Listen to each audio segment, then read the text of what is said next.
ရှင်ဘုရားလူပြေကိုပြန်တဲ့အခါမှာဘယ်မှာအရှင်ဘုရားပထမဆုံးကြွမှာလဲဆိုတော့မြတ်စွာဘုရားမေးတယ်သာရိပုတ္တရာဒီနှစ်ဘယ်မှာဝါဆိုလဲလို့ဆို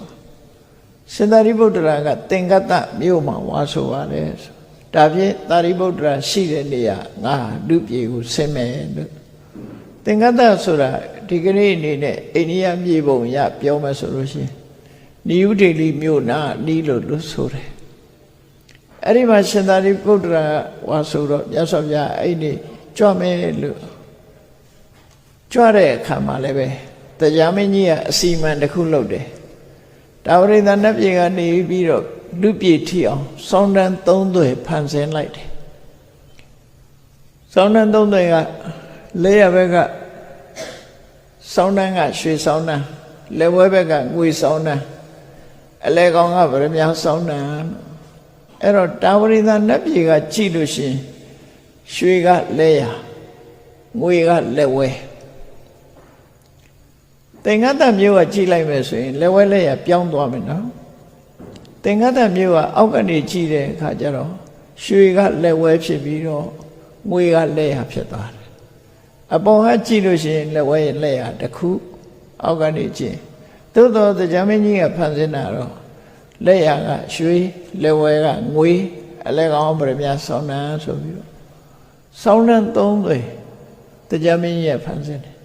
အဲ့ဒါကိုကြောင်းပြုပြီးတော့လူတွေဟာတာဝရိန္ဒပွဲတို့မြင့်မိုးပွဲတို့ဆိုပြီးလုပ်နေကြတာပေါ့နော်စိတ်ကူးပြီးတော့လုပ်နေကြတာဖြစ်တယ်မြတ်စွာဘုရားဆောင်းတန်း၃သွယ်ကနေပြန်ပြီးတော့ကြွတယ်လို့တရားမင်းဖန်တီးတဲ့ပုဂ္ဂိုလ်ကတရားမင်းပဲမြတ်စွာဘုရားကအလဲပရမ ्या ဆောင်းတန်းကကြွတယ်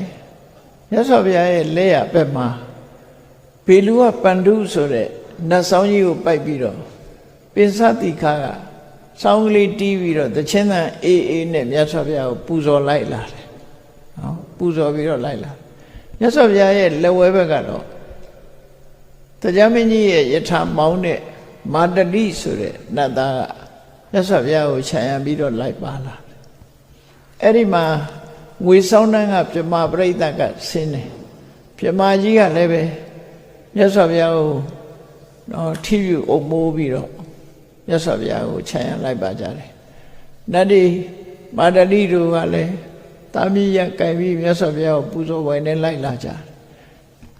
ငွေရွှေဆောင်းတဲ့ဘက်ကတရားနဲ့နတ်တွေအလုံးကမြတ်စွာဘုရားကိုခြံရံပြီးလိုက်လာတယ်